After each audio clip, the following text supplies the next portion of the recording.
Good morning, dear students. In this video, we estimate the size of a molecule. You already know that the size of a molecule is in the range of from 10 power minus 8 meters to 10 power minus 8 meters to 10 power minus 10 meters. So if you see molecule size, any molecule, the range is from minus 10 power minus 8 meters to 10 power minus 10 meters. But how do we estimate this?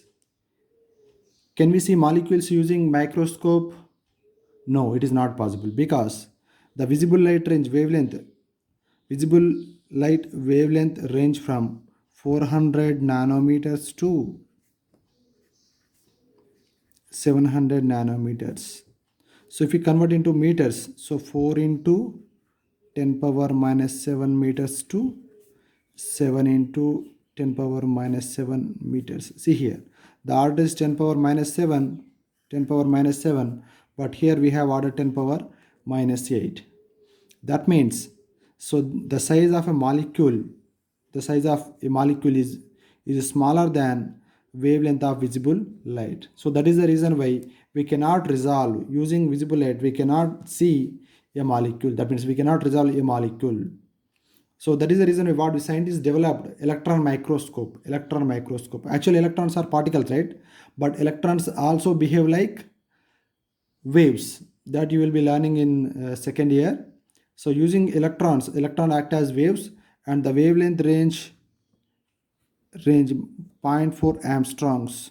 Yeah, the electron microscopes which we are using, the wavelength of electrons is in the range of 0.4 Armstrong. That means 0.4 Armstrong means zero point 0.4 into 10 power minus 10 meters. That means if a size of a molecule is this range, this smaller 0.4 into 10 power minus 10 meters, using electron microscope, we can also see that molecule. Yeah, which molecule? Yes. If the size of the molecule is greater than this one, yeah, here we have order 10 power minus 10, right? And here we have order 10 power minus 8 to 10 power minus 10. That means using electron microscope, we can see molecule. That means we can resolve molecules. But using ordinary microscope, we cannot see. The reason is the visible light wavelength ranges from 4 into 10 power minus 7 meters to 7 into 10 power minus 7 meters. This wavelength range is much larger compared to the size of a molecule. But without seeing like this, we can also estimate the size of molecule roughly like this. Yeah, here, suppose here I have a bottle. In this bottle, yeah, till this level, let's say I have water. Now pour some oil. Suppose now I am pouring oil. Yeah, yeah, this much level I am getting. Now how do you find the volume of oil if it is a circular bottle? So the area is a, let's say the area is a, the cross section area of the bottle is A, and the thickness is, let's say, T. Now how do you find the volume of this oil? Volume is equal to, what do we write? Area into thickness. That means, so here I am pouring certain amount of oil and we are getting this thickness. So now I take half of the oil. Now we now initially, let's say this volume is equal to A into T, right? So initial volume is, let's say, V. Now I make it this volume half. Now I pour only half of the volume of the, I remove this oil. Now again I pour oil. The volume of the oil is V by 2. Now what happens, guys? What happens to the thickness? The thickness becomes half, right? The thickness becomes half. That means as we decrease the amount of oil which we are pouring, what happens, guys? The thickness decreases, and finally what happens, guys? It becomes monomolecular layer. That means now I have a large tank. Now I have very large tank. I have a very large tank with water surface here. Now what do I do? Now I place a single drop of oil at the center. A single drop. What happens, guys? Now oil Does the oil drop stays here? No. What happens is, so it spreads. It spreads approximately in circular, with a circular shape. It spreads in all the directions. So it tries to spread. But does it spread the whole area? No. So it spreads until it forms a monomolecular layer. Monomolecular layer. So now suppose it is forming certain area and the thickness is T. Now volume is equal to, what do we do guys? Area into thickness. If you know the volume of each drop, suppose we are pouring some liquid, right?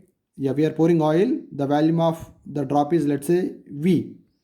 And by measuring the diameter or radius of this film, isn't it? Yes. So by measuring the diameter radius, we can find area. Now thickness equal to, what do we do is, thickness is equal to volume of water, volume of drop of oil, and divided by area. So if this is in centimeter cube, volume is in centimeter cube, and if the area is in centimeter square, and we get thickness in the order of centimeters. Yeah, the thickness means here, what is the thickness? The thickness is nothing but the size of the molecule, of the oil. So that means, so how do we, here we use a simple logic. So we try to form a monomolecular layer of a material. Suppose I want to measure oleic acid molecule diameter. Then what do? I take oleic acid here and place a drop, not one drop, it may be 2 drop or 3 drops, or we place drops here. What happens? It spreads on the water surface. And it forms a monomolecular layer. So after finding monomolecular layer using this simple formula, V is the total volume of the liquid which we are pouring, and A is the surface area through which the film is forming, and T is the thickness. Here the thickness, T is equal to volume divided by area. So the thickness is nothing but the size of a molecule. Usually we get this order 10 power minus 8 to 10 power minus 10 meters. Now I'll tell you how we find oleic acid, how we estimate the size of oleic acid molecules. Yes, we dissolve 1 centimeter cube of oleic acid in alcohol to make a solution of 20 centimeter cube. That means, so first we take a bowl, small bowl, and we take 19 centimeter cube of alcohol. Now we place 1 centimeter cube of oleic acid. Now what is the total volume? The total volume is 20 centimeter cube, right? So the total solution is 20 centimeter cube. But what is the amount of oleic acid? That is 1 centimeter cube of oleic acid. 1 centimeter cube of oleic acid. But what is the total volume? 20 centimeter cube of solution. The total solution is how much? 20 centimeter cube of solution. That means, what is the concentration of oleic acid here? 1 centimeter cube of oleic acid. In total, what is the total solution? 20 centimeter cube of solution. This is the total solution, and this is the amount of oleic acid which we are using. Now what we do is, again from this solution, again we take 1 centimeter cube of this solution, and again we take another bowl. Again we take 19 centimeter cube of alcohol, and again we add this 1 centimeter cube here. Now again, what is the total solution? 20 centimeter cube of solution. Again 20 centimeter cube solution. But already, what is the concentration here? The concentration of oleic acid here, how much? 1 centimeter cube of oleic acid per 20 centimeter cube of solution. And again we are taking 1 centimeter cube from here, and again we are diluting into 19. So again, what is the total amount of solution? 20 centimeter cube. So already 1 centimeter cube of solution is there here. 1 centimeter cube of oleic acid in 20 centimeter cube of solution. Now what is the new concentration here? 1 centimeter cube of oleic acid by 20 centimeter cube by 20 centimeter cube, isn't it? Then what happens? The new concentration of this solution in the second bowl, not in the first bowl. First bowl is this one, In the second bowl, the new concentration of the solution will be 1 centimeter cube of oleic acid by 20 into 20 centimeter cube of solution. That means the concentration decreased again by 20 times. Here decreased by only 20 times, and it decreases by 20 into 20 times. That is 400 times the concentration decrease. That's what we are writing. The concentration of the solution is equal to 1 centimeter cube of oleic acid in 20 into 20 centimeter cube of solution. This is the new concentration of the oleic acid now. Now what do? Now we take a large tank with water. Now we now we take a large water tank like this. Very large water tank. Yeah, we place water up to this level. Now what we do is we lightly sprinkle some lycopodium powder on the surface of water. Yes, we sprinkle like this, lycopodium drops. Now what we do is, now the concentration solution is there now, diluted oleic acid. Now what we do is, now we take dilute acid drops and we place 1 drop, 2 drops and so on. So we place n drops. Now what happens is, now whenever we place the diluted oleic acid drops here, what happens is the drops spreads on the water surface approximately in circular form. Now quickly we measure the diameter. By measuring the diameter, we can measure area. So after finding area, just now I explained you the total volume of the oleic acid which we are placing is equal to, so area into thickness. So here it forms monomolecular layer. That means the thickness itself is nothing but the size of a molecule. Yes, so here let we write, let V is the volume of each drop. Now suppose if we place n drops, now what happens to the volume of n drops?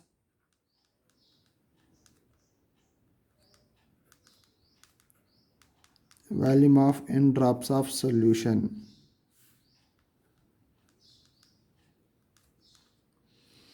So that is n into V centimeter cube.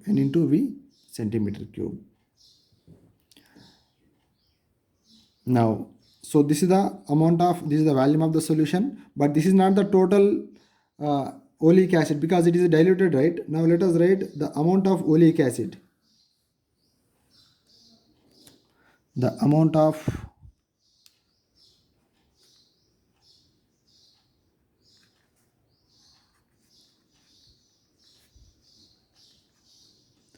oleic acid in the solution.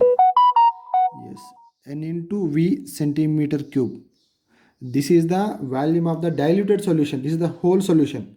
But here we have already taken concentration, right? The concentration of the solution is for every 1 centimeter cube of oleic acid. So what is the total solution? This is the total amount of solution, right? So here how much volume do we have? The total solution. The total solution is n into V centimeter cube. But we want to write only the amount of oleic acid in this solution. Then what do we need to do, guys? So we need to write 20 into 20 by 20 into 20, because we are not taking the direct oleic acid, we are taking diluted oleic acid. So this is the concentration of oleic acid. That means, so if we have some 10 centimeter cube of solution, then we need to multiply 10 centimeter cube into this one, then we'll get the actual volume of the oleic acid present in the solution. So that's what we are doing. So here n into V centimeter cube, this is the volume of the solution, right? So that's why we are multiplying the volume of the solution into the concentration. Then we will get the actual volume of the oleic acid present in the given solution. Now, let A is the area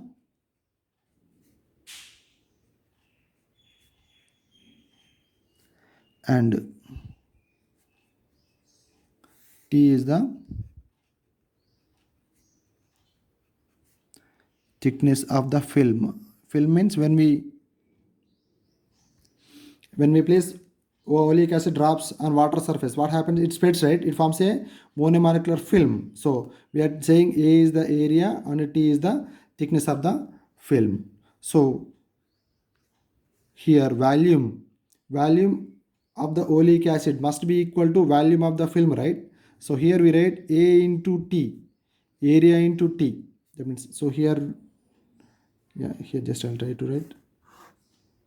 Yeah, this is the actual surface area, and here the layer is forming like this in a circular area like this. So the A T is the thickness and A is the area.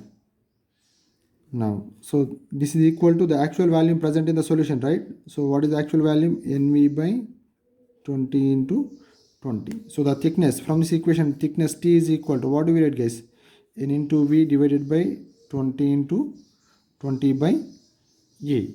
So finally here we are taking, when we take volume in centimeter cube and area in centimeter square, and this value will be in centimeters. So the thickness of the film we get in centimeters.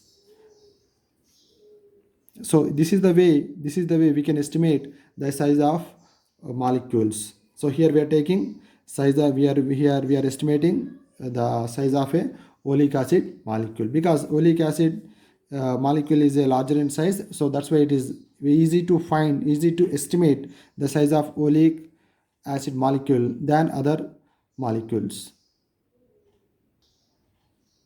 Yes, prefix for units. Yeah, we already know units. Unit of length. What is the unit of length? Meter. Unit of time is seconds. And unit of mass is kg. But see guys, when we take unit of length, so the distance between Nizamabad and Basar. So what is the distance? We say that is around 165 kilometers. Actually the unit of length is meter, right? But here instead of saying meter, we say kilometer. So here kilo is called as prefix for unit, prefix for meter. So it's better to, yeah, of course, from Nizamabad to Basar we can also say 165,000 meters. But instead of saying 165,000 meters, we say 165 kilometers. So for our convenience, what we use is, we use some prefixes. Now let us see what are those prefixes. Yes, here are some prefixes for units. Yes, usually if you see here, kilo stands for 10 power 3 and the symbol is K. And you know, where do we use this kilo? We say kg, right? Kilogram, kilometer. So kilo stands for 10 power 3. And mega, where do we use usually this mega term? The power of a power plant, we say 500 megawatts, 750 megawatts, 1000 megawatt. Mega means here 10 power 6. And giga, where do we use usually this term giga? Yes, in memory cards we say gigabyte, right? So 2GB card, 4GB card, 8GB card. GB means gigabyte. Giga stands for 10 power 9. And tera, what is tera? And of course these days we are using hard disk. Usually the size of this hard disk are 1 terabyte, 2 terabyte and so on. So tera stands for 10 power 12. And peta stands for 10 power 15. Usually we don't use, I mean, usually we don't use this term peta, but it's better to remember. Peta stands for 10 power 15 and exa stands for 10 power 18. And all these are, remember, so K is only small letter, but M for mega capital, G for giga capital, T for tera capital, P for peta capital, E for exa 10 power 18 capital, Z for zeta capital. And you might have heard this one, zettabyte. In Robo Cinema, the Robo says, my name is Chitti and my memory is 1 zettabyte. Zeta stands for 10 power 21. It is a really huge memory, 10 power 21. And all these are capital letters, and from here all these are small letters. So kilo, it is not a capital letter, it is a smaller one. And centi stands for 10 power minus 2. Milli stands for 10 power minus 3 and 10 power minus 6. Micro. Yeah, here we use a symbol mu. It's a Greek symbol. So we write mu like this. And 10 power minus 9 nano. And 10 power minus 12 pico. Yeah, usually we use this nano term, nano term in capacitors. Nanofarad, the capacitor of a capacitor, we represent in nano in terms of nano. And wavelength of light. So just now I told you the wavelength of light is from 400 nanometers to 700 nanometers. And pico, the term pico also we use when we measure, when we give the capacitance of capacitors, picofarads. And femto stands for minus 15 and small f. So all these are small letters only, and this is only Greek letter. It is small m, small n, small p, small f. Atto stands for 10 power minus 18. Zepto stands for 10 power minus 21. See guys, here this one also capital, this one also capital. This one is capital, both are Z, but this is a smaller z and this is a capital Z. So this is the difference between these two. So these are the prefixes we use. Suppose if I write 10 megameter. So what does that mean? That means 10 into 10 power 6 meters. If I write 10 mm, so what does that mean if we convert into meters? So 10 into, first time stands for prefix. This is the unit and this is the prefix. And here this is the unit, this is the prefix. So 10 into 10 power minus 3 into meter. This is the way we write. And if I write 10 centimeters, how do we convert into meters? Centi stands for 10 power minus 2. So 10 power minus 2 meters. So this is the way we write prefix for units. Now let us see unit conversion. How we convert unit from one unit to another unit. Yes, unit conversion. A simpler one. Now 1 meter is equal to how many millimeters? 1 meter is equal to how many millimeters? Just I'll tell you how we convert. Now you may use any method, but I'm trying to tell you easier one. So 1 meter I write as it is, but I want to get milli, right? I want to get milli. So milli stands for 1. I write as it is 1. For milli stands for, we know, 10 power minus 3. 10 power minus 3. We write meters. So we have 10 power minus 3. So we need to multiply with 10 power plus 3. So if suppose I have x, for this x I can multiply with 10 power minus 3 and I can multiply with 10 power minus 3. Then the number doesn't change, the value doesn't change. So is equal to, what do we get is x, because 10 into 10 power x into 10 power 3 minus 3. So 3 minus 3 becomes 0. Something to the power of 0, 1. So x into 1, x. So we get x, right? That means, so here 1 meter equal to, can I write like this? Yes, I can write like this. But why am I multiplying with minus 3 and why am I multiplying with plus 3? Because I want to know 1 meter equal to how many millimeters.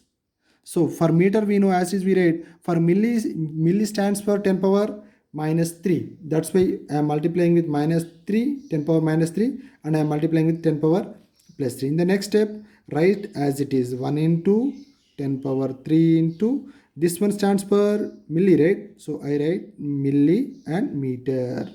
So 1 meter is equal to how many millimeters? 10 power 3 millimeters. Now in the similar manner, 1 meter is equal to how many centimeters? Of course you know, you may remember all these values. Just I am trying to tell you the logic. Yes, so centi stands for 10 power minus 2 meters as it is we write. For 1 as it is we write. So I am multiplying 1 meter equal to, this side also we get 1 meter first, then we later we convert into centimeters. So I am multiplying with 10 power minus 2 because centi stands for 10 power minus 2. So into 10 power plus 2. So 1 into 10 power plus 2. I am writing as it is. So 10 power minus 2 stands for C, centi. So 1 meter equal to how many centimeters? 10 power 2 centimeters. Of course, these are very easy conversions. Now,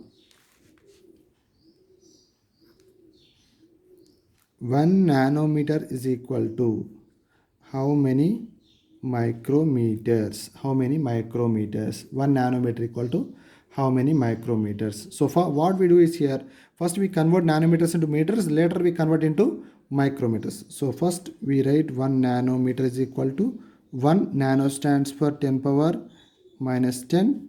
For meters we write as it is meters.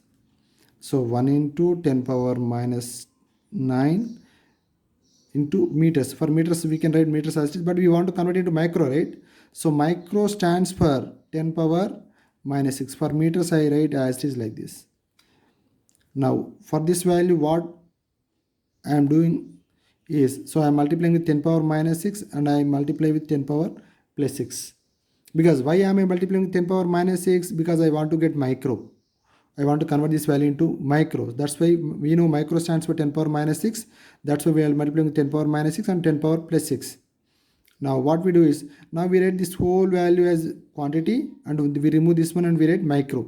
So micrometers. So micrometers. And 10 power minus 9 is there, 10 power plus 6 is there. So how much do we get?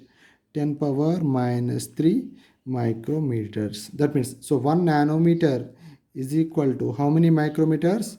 10 power minus 3 micrometers. So this is the way we have to convert, and it is a simple one. Now let us take area. Now 1 centimeter square is equal to how many meters square? 1 centimeter square is equal to how many meters square? Yes, usually we assume that 1 is there, centimeter is there. So centi stands for 10 power minus 2 and we write meter square right like this. But it is wrong. It is wrong. Centimeter square means, it means we also have centimeter whole square. Of course, generally we don't write power to prefixes. We write powers to only units. But whenever we have centimeter square, that means we also have this square for centi also. I'll tell you here. 1 centimeter square. So 1 centimeter means 1 centi. Centi stands for 10 power minus 2, and for meter write meter whole square. This is the way we need to write. Centimeter square means not centi 10 power minus 2 into only meter square. No. Centimeter means centimeter whole square is there. Of course, usually we don't write like this. We write we write powers to only units. But remember, the same power must be included to prefix also. So here how much do we get? 1 into 10 power minus 2, 10 power 2. So 10 power minus 4, 10 power minus 4 meter square, 10 power minus 4 meter square. And I'll tell you one more. 1 kg per meter cube is equal to how many gram per centimeter cube? How many gram per centimeter cube? Now I want to convert this one. 1 kg per meter cube. Kg stands for, K stands for, yeah, we want to convert this value into gram per centimeter cube. So kg, we have to remove k. So 10 power 3 gram by meter cube. Meter cube is there. But we want to convert this value into centimeter cube. So centi stands for how much? 10 power minus 2. For meter, let us write meters. And we are multiplying with 10 power minus 2. So we have to multiply with 10 power 2 also. Now whole cube. We have meter cube, right? So 10 power minus 2, 10 power plus 2, 10 power minus 2 meter cube. So whole cube, this value becomes only 1, right? So if we simplify this one, we get this one only. But why am I multiplying with 10 power minus 2? Because I want to get centimeter, centi. That's why I'm multiplying with 10 power minus 2. So opposite number, 10 power plus 2, we have to multiply. Now 10 power 3 is there, grams, divided by 10 power 2 whole power 3. So 3 2s are 6. So 10 power 6. And this one stands for centi. Centimeter cube. Centimeter cube.